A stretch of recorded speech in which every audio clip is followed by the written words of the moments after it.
ನಮ್ಮ ಹೆಸರು ಆಂಜನೇಯ ಅಂತ, ಆಂಜನೇಯ ಎಚ್, ಮುಖ್ಯೋಪಾಧ್ಯಾಯರು. ಶ್ರೀ ಶ್ರೀ ಪರಮಪೂಜ್ಯ ಶ್ರೀ ದಿಗಂಬರ ಮಹಾರಾಜ್ ಸ್ವಾಮೀಜಿಯವರ ಪಾದಾರವಿಂದಗಳಿಗೆ ನಮಸ್ಕರಿಸುತ್ತಾ, ಈ ಶಾಲೆ ಹೇಳ್ಬೇಕಂದ್ರಿಗಿನ ತಾತನವರು ಮಾಡಿರ್ತಕ್ಕಂಥ ಸಾಧನೆ ಭಾಳಷ್ಟು ದೊಡ್ಡ ಸಾಧನೆ, ಯಾರು ಮಾಡಿರದೇ ಇರತಕ್ಕಂಥ ದೊಡ್ಡ ಸಾಧನೆ ಅಂತ ಹೇಳೋಕ್ಕೆ ಭಾಳಷ್ಟು ಇಷ್ಟಪಡ್ತೀನಿ ನಾನು. ಯಾಕಂದ್ರಿಗಿನ ಸುಮಾರು 15 ವರ್ಷದಿಂದ ಈ ಶಾಲೆ ಪ್ರಾರಂಭ ಮಾಡಿದ್ದಾರೆ. 2008-9 ಇಸ್ವಿಯಲ್ಲಿ ಒಂದು ಸಂಸ್ಥೆಯನ್ನು ಹುಟ್ಟಾಕಿದರು. ಶ್ರೀ ಅನ್ನಪೂರ್ಣೇಶ್ವರಿ ವಿದ್ಯಾಪೀಠ ಅಂತ ಒಂದು ಸಂಸ್ಥೆಯನ್ನು ಹುಟ್ಟಾಕಿ 2 ವರ್ಷ ಜೋಗದ ಕಾಕಬಾಳ ಹತ್ತಿರ ಇರತಕ್ಕಂಥ ಜೋಗದ ಬೆಟ್ಟದಲ್ಲಿ ತಾತ್ಕಾಲಿಕವಾಗಿ ಸುಮ್ಮನೆ ಶಾಲೆ ಪ್ರಾರಂಭ ಮಾಡಿದರು. ಅನುಮತಿ ಇಲ್ಲದೆ ತಾತ್ಕಾಲಿಕವಾಗಿ ಪ್ರಾರಂಭ ಮಾಡಿ ಅದ್ರ ಬಗ್ಗೆ ಟ್ರೈನಿಂಗ್ ತೊಗೊಂಡು 2012-13ನೇ ಸಾಲಿನಲ್ಲಿ ಸರ್ಕಾರದ ಅನುಮತಿ ಪಡೆದು ಶಾಲೆಯನ್ನು ಪ್ರೌಢಶಾಲೆ ಪ್ರಾರಂಭ ಮಾಡಿದರು. 8ನೇ ತರಗತಿ ಮತ್ತು 9ನೇ ತರಗತಿ 10ನೇ ತರಗತಿ ಶಾಲೆ ಪರ್ಮಿಷನ್ ತೊಗೊಂಡು ಶಾಲೆ ಪ್ರಾರಂಭ ಮಾಡಿದರು. ಪ್ರಾರಂಭ ಮಾಡಿ ಅಲ್ಲಿ ಮಕ್ಕಳ ಕರ್ಕೊಂಬರ್ಲಿಕ್ಕೆ ತಾತನರೇ ಊರೂರಿಗೆ ಹೋಗಿ ಕರ್ಕೊಂಬಂದು ಶಾಲೆಗೆ ದಾಖಲಾತಿ ಮಾಡಿಸಿದರು. ದಾಖಲಾತಿ ಮಾಡಿಸಿ ಮಕ್ಕಳಿಗೆ ಬೇಕಾಗಿರ್ತಕ್ಕಂಥ ಸೌಲಭ್ಯ, ವಿದ್ಯಾಭ್ಯಾಸಕ್ಕೆ ಬೇಕಾಗಿರ್ತಕ್ಕಂಥ ಏನೇನು ಸೌಲಭ್ಯ ಬೇಕು, ಪಠ್ಯಪುಸ್ತಕ ಆಗಿರ್ಬೋದು, ಶಾಲೆಯ ಸಮವಸ್ತ್ರ ಆಗಿರ್ಬೋದು, ಇನ್ನೊಂದು ಮತ್ತು ಆಮೇಲೆ ಹಾಸ್ಟ್ಲನ್ನು ಮಾಡಿದರು. ಆಮೇಲಿದ್ದು ಅದರ ಜೊತೆಗೆ ಊಟ ವಸತಿ ಪ್ರತಿಯೊಂದು ಮಕ್ಕಳಿಗೆ ವಿದ್ಯಾಭ್ಯಾಸಕ್ಕೆ ಏನು ಬೇಕೋ ಯಾವುದೇ ಕೊರತೆ ಇಲ್ಲಂತೆ ಎಲ್ಲದನ್ನೂ ಸರಿದೂಗಿಸ್ಕೊಂಡು ಎಲ್ಲದನ್ನೂ ಒದಗಿಸಿ ಮಕ್ಕಳಿಗೆ ವಿದ್ಯಾಭ್ಯಾಸ ಕೊಡ್ತಾ ಬಂದಿದ್ದಾರೆ. ಪ್ರತಿಯೊಂದು ಯಾವುದೇ ಮಕ್ಕಳಿಗೆ ಪ್ರತಿಯೊಂದು ಅವರಿಗೆ ಡಾಕ್ಟ್ರನ್ನ ಕರೆಸ್ತಕ್ಕಂಥದ್ದು ಆಗಿರ್ಬೋದು, ಪ್ರತಿಯೊಂದು ಯಾವುದೇ ವ್ಯವಸ್ಥೆ ಆಗಲೂ ಅವ್ರು ಮಾಡಿಕೊಂಡು ಮಕ್ಕಳಿಗೆ ಉಚಿತವಾಗಿ ಶಿಕ್ಷಣ ನೀಡ್ತಾ ಇದ್ದಾರೆ. ಮತ್ತು ಇನ್ನೊಂದು ವಿಶೇಷ ಏನಪ್ಪ ಅಂದ್ರಿಗೇನ, ಇಲ್ಲಿ ಇರ್ತಕ್ಕಂಥ ಟೀಚರ್ಸ್ ಮಾತ್ರ ಕರೆತಂದು ಇಲ್ಲಿ ಶಿಕ್ಷಣ ಕೊಡಲಿಕ್ಕೆ, ಮಕ್ಕಳಿಗೆ ಶಿಕ್ಷಣ ಕೊಡಲಿಕ್ಕೆ ಇಲ್ಲಿರ್ತಕ್ಕಂಥ ಟೀಚರ್ಸ್ ಮಾತ್ರ ಕರೆತಂದಿದ್ದಾರೆ. ಆ ಟೀಚರ್ಸಿಗೆ ಕೂಡ ವಸತಿ ಕೊಟ್ಟಿದ್ದಾರೆ, ಊಟ ವಸತಿ ಎಲ್ಲ ಕೊಟ್ಟು ಆ ಟೀಚರ್ಸ್ನ ಇಲ್ಲೇ ಇಟ್ಟಿದ್ದಾರೆ. ಯಾಕಪ್ಪ ಅಂದ್ರಿಗೇನ, ಮಕ್ಕಳಿಗೆ ಬೆಳಿಗ್ಗೆ ಸಾಯಂಕಾಲ ಟ್ಯೂಷನ್ ವ್ಯವಸ್ಥೆ ಮಾಡಲಿಕ್ಕೆ, ಬೆಳಿಗ್ಗೆ ಸಾಯಂಕಾಲ ಟ್ಯೂಷನ್ ವ್ಯವಸ್ಥೆ ಮಾಡ್ತಾರೆ. ಮತ್ತು ಬೆಳಿಗ್ಗೆ ಮಕ್ಕಳ ಎಬ್ಸ್ತಕ್ಕಂಥದ್ದು 4ವರೆಗೆ ಎಬ್ಸ್ತಕ್ಕಂಥದ್ದು, ಮತ್ತು ಅವರಿಗೆ ಯೋಗಾಸನ ಮಾಡಿಸ್ತಕ್ಕಂಥದ್ದು, ಧ್ಯಾನ ಮಾಡಿಸ್ತಕ್ಕಂಥದ್ದು, ಆಮೇಲೆ ಮಕ್ಕಳಿಗೆ ಪೂಜೆ ಪುನಸ್ಕಾರ ಮಾಡ್ತಕ್ಕಂಥದ್ದು, ಇದೆಲ್ಲ ಬೆಳಿಗ್ಗೆ ಸಾಯಂಕಾಲ ಪ್ರತಿನಿತ್ಯ ನಡೀತಕ್ಕಂಥದ್ದು. ಪ್ರತಿನಿತ್ಯ ಇದನ್ನು ನಮಗೆ ತಾತನವರು ಮಾರ್ಗದರ್ಶನ ಮಾಡ್ಕೊತ ಬಂದಿದ್ದಾರೆ. ಅದನ್ನು ಪ್ರತಿನಿತ್ಯ ನಾವು ಶಿಕ್ಷಕರಾದವರು ಮುಂದುವರಿಸ್ಕೊಂಡು ಹೋಗ್ತಾ ಇದ್ದೀವಿ. ಹಾಗಾಗಿ ಮಕ್ಕಳಿಗೆ ಪ್ರತಿದಿನ ಏನಾಗುತ್ತೆ ಅಂದ್ರೆ, ಯೋಗಾಸನ ಮಾಡೋದ್ರಿಂದ ಮಕ್ಕಳಿಗೆ ನೆನಪಿನ ಶಕ್ತಿ ಜಾಸ್ತಿ ಆಗುತ್ತೆ.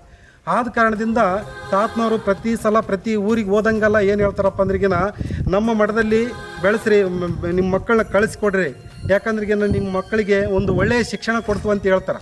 ತಾವೇ ಖುದ್ದಾಗಿ ಹೋಗಿ ಕರ್ಕೊಂಬಂದು ಇಲ್ಲಿ ಹೇಳ್ತಾರೆ. ಯಾಕಪ್ಪ ಅಂದ್ರಿಗಿನ, ಇಲ್ಲಿ ಪ್ರತಿಯೊಂದು ಯೋಗಾಸನ ಮಾಡಿಸ್ತಕ್ಕಂಥದ್ದು, ಯೋಗಾಸನ ಮಾಡೋದ್ರಿಂದ ಏನಾಗುತ್ತೆ ಅಂದ್ರಿಗಿನ ಮಕ್ಕಳಿಗೆ ನೆನಪಿನ ಶಕ್ತಿ ಜಾಸ್ತಿ ಆಗುತ್ತೆ. ಆಮೇಲಿದ್ದು ಕರಾಟೆ ಕ್ಲಾಸ್ ಕೊಡ್ತಕ್ಕಂಥದ್ದು, ಮತ್ತು ಇನ್ನೊಂದು ಇಲ್ಲಿ ಶಾಲೆಯಲ್ಲಿ ಕಂಪ್ಯೂಟರ್ ತರಬೇತಿ ಕೊಡ್ತಕ್ಕಂಥದ್ದು, ಸೈನ್ಸ್ ಲ್ಯಾಬ್ ಇದೆ, ಸ್ಮಾರ್ಟ್ ಕ್ಲಾಸ್ ಇದ್ದಾರೆ. ಪ್ರತಿಯೊಂದು ಎಲ್ಲದಕ್ಕೂ ಕೂಡ ಮಕ್ಕಳಿಗೆ ಯಾವುದೇ ರೀತಿಯಿಂದ ಕೊರತೆ ಇಲ್ಲದಂಗೆ ಶಿಕ್ಷಣವನ್ನು ಕೊಡ್ತಾ ಇದ್ದಾರೆ. ತಾತನವ್ರು ಮಾಡಿರ್ತಕ್ಕಂಥ ಸಾಧನೆ ಯಾರು ಮಾಡಲಿಕ್ಕೆ ಸಾಧ್ಯ ಇಲ್ಲ. ಇನ್ನು ತಾತನವ್ರು ಇದೊಂದೇ ಅಲ್ಲ, ಶಾಲೆ ಒಂದೇ ಅಲ್ಲ, ಮತ್ತು ಜೋಗದಲ್ಲಿ ಬೆಟ್ಟದಲ್ಲಿ 31 ವರ್ಷ, ಈ ವರ್ಷ 31 ವರ್ಷದಿಂದ ಸಾಮೂಹಿಕ ವಿವಾಹ ಉಚಿತವಾಗಿ ಮಾಡ್ತಾ ಇದ್ದಾರೆ. ಅದನ್ನು ಕೂಡ ಅವ್ರ ಹತ್ರ ಯಾವುದೇ ರೀತಿಯಿಂದ ₹1 ದುಡ್ಡು ತೊಗೊಳ್ಲಾರ್ದಂಗೆ ಆ ಮದುವೆಗೆ ಅವರಿಗೆ ವಧುವರಿಗೆ ಏನು ಬೇಕೋ ಅದನ್ನೆಲ್ಲದನ್ನು ಕೂಡ ಉಚಿತವಾಗಿ ಕೊಡ್ತಾ ಇದ್ದಾರೆ ಅಂತಕ್ಕಂಥದ್ದು. ಹಾಗಾಗಿ ಭಾಳಷ್ಟು ಅದನ್ನು ಕೂಡ ಫುಲ್ಲು ಗ್ರ್ಯಾಂಡಾಗಿ ಮಾಡ್ತಾ ಇದ್ದಾರೆ. ಮತ್ತು ತಾತನವ್ರಿಗೆ ಹೇಳ್ಬೇಕಂದ್ರಿಗಿನ ಅದು ಒಂದು ದಿನ ಸಾಲದು. ಅವ್ರು ಮಾಡಿರ್ತಕ್ಕಂಥ ಸಾಧನೆ ಅಂದ್ರಿಗಿನ ಹೇಳಲಿಕ್ಕೆ ಟೈಮೇ ಸಾಗಲ್ಲ. ಯಾಕಪ್ಪ ಅಂದ್ರಿಗಿನ ಎಷ್ಟೋ ಇವಾಗ ಕನಿಷ್ಠ ಒಂದು 35 ವರ್ಷದಿಂದ ಬೆಟ್ಟದಲ್ಲಿ ವಾಸ ಮಾಡಿರ್ತಕ್ಕಂಥವ್ರು. ಬೆಟ್ಟದಲ್ಲಿ ವಾಸ ಮಾಡಿರ್ತಕ್ಕಂಥದ್ದು. ಮೊದಲು ಯಾವುದೇ ವಾಹನ ಇದ್ದಿಲ್ಲ, ಬರೀ ಕಾಲ್ದಾರಿಲೇ ತಿರುಗಾಡಿ ಭಿಕ್ಷಾಟನೆ ಮಾಡ್ಕೊಂಬಂದು ಈ ಥರ ಸಾಮೂಹಿಕ ಮದುವೆ ಮಾಡ್ತಕ್ಕಂಥದ್ದು.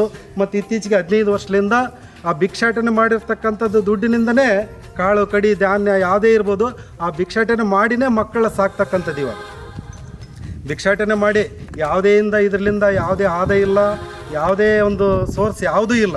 ಭಿಕ್ಷಾಟನೆ ಮಾಡಿ ಇವಾಗಲೂ ಕೂಡ ತಾವು ತಾತನರೇ ನೀವು ಟಯರ್ಡ್ ಆಗಿದ್ದೀರಿ ಹೋಗ್ಬೇಡ್ರಿ ಅಂದರೂ ಕೂಡ, ಇಲ್ಲಪ್ಪ ನಾನು ನಿಮ್ಮ ಮಕ್ಕಳ ಸಾಕಬೇಕು, ನಾನು ಭಿಕ್ಷಾಟನೆ ಮಾಡಬೇಕು, ನಾನು ಹೋಗ್ಬೇಕು, ಕೆಲಸ ಪ್ರತಿನಿತ್ಯ ಕೆಲಸ ಆರಾಮಿಲ್ಲ ಅಂದರೂ ಕೂಡ ಕೇಳಂಗಿಲ್ಲ ತಾತನವರು. ಇಲ್ಲಪ್ಪ ನಾನು ಕೆಲಸ ಮಾಡಲೇಬೇಕು, ಮಕ್ಕಳು ನಾನು ಯೋಗಕ್ಷೇಮ ನೋಡ್ಬೇಕು, ನಾನು ಅಷ್ಟು ಕಾಳಜಿ. ನಾವು ಟೀಚರ್ಸನ್ನು ಕೂಡ ಭಾಳಷ್ಟು ಭಾಳಷ್ಟು ಜವಾಬ್ದಾರಿ ತಗೊಂಡು ಕೆಲಸ ಮಾಡ್ಬೇಕಂತಂದೇಳಿ ನಮ್ಮನ್ನು ಇದು ಮಾಡ್ತಾರೆ, ನಮ್ಮನ್ನು ಕ್ಲಾಸ್ ತಗೊಂತಾರೆ. ಯಾಕಪ್ಪ ಅಂದ್ರೆ ಇಲ್ಲಿ ಒಂದು ಒಳ್ಳೆ ಉನ್ನತ ಮಟ್ಟದಲ್ಲಿ ನಡಿಬೇಕು.